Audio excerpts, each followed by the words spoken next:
जो तथाकथित मोहल्ला क्लिनिक थी, इसके अंदर जांच की व्यवस्था की गई थी। भाजपा सांसद सुधांशु त्रिवेदी ने क्या कहा, सुने।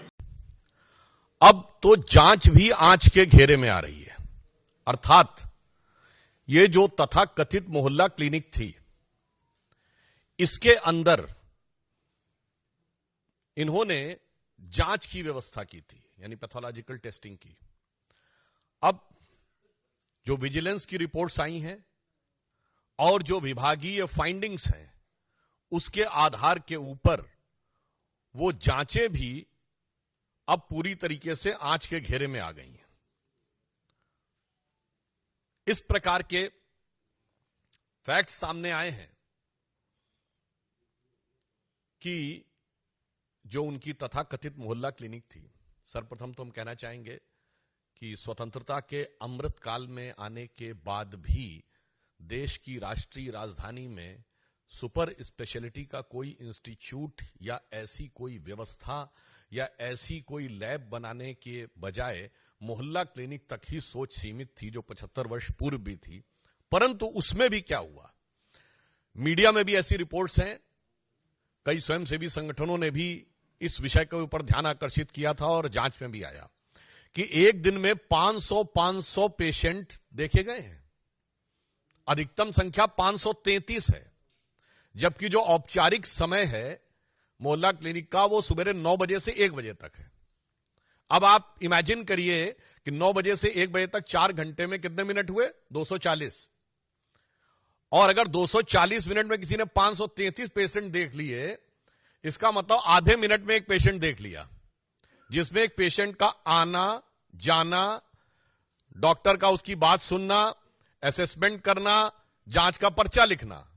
महोदय, मैं कहना चाहता हूं कि जब त्योहारों के दिनों में बड़ी भीड़ होती है ना, तो आप जाते तो मंदिर में बड़ी भीड़ होती है, इतने सेकंड्स में तो व्यक्ति उस धक्का मुक्की में दर्शन भी नहीं कर पाता है जितने में आपके डॉक्टर ने उसके दर्शन करके रोग को समझकर रोग का निदान समाधान सब लिख दिया। यह है ईमानदारी का नया किरदार। और टेक्निकली मैं पूछना चाहता हूं, यह वो सरकार है ना जिसने कहा था कि हम सीसीटीवी का पूरा जाल बिछा देंगे दिल्ली में, तो मोहल्ला क्लिनिक्स में सीसीटीवी है कि नहीं?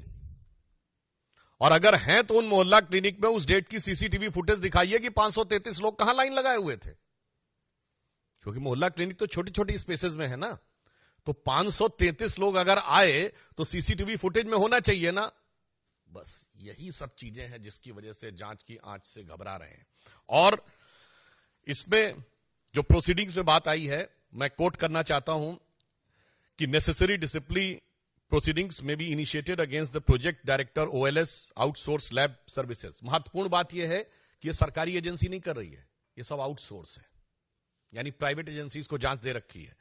And others of the OLS branch for non-compliance of the directions of the Honorable LG which could have led to the loss of exchequer। यानी अब यह संदेह है कि वहां वो मरीज ही नहीं थे जिनके नाम के ऊपर बिलिंग रेज करके टेस्टिंग करा दी गई। A detailed vigilance inquiry may be conducted to bring out the quantum of loss of the exchequer to the collusion of the director and support staff with the private agencies। अब जो उपराज्यपाल महोदय ने ये लिखा है और ये अब पब्लिक डोमेन में है मीडिया में, उसके बिंदु क्रमांक 33 पे देखें तो लिखा हुआ tens of thousands of tests were recommended prima facie to the ghost patient, यानी जिनका अस्तित्व ही नहीं था। यही अंतर है। हमारे प्रधानमंत्री श्री नरेंद्र मोदी जी के द्वारा हर चीज डिजिटली ट्रांसफर होती है, इसीलिए ये लोग आधार का भी विरोध करते थे, क्योंकि यदि व्यक्ति का आधार कार्ड है और डिजिटली उसके अकाउंट में ट्रांसफर हो रहा है तो उसमें किसी भी प्रकार का झोल। અમારી તમામ માહિતીથી અપડેટ રહેવા માટે જોડાયેલા રહો S9 ન્યૂઝ સાથે।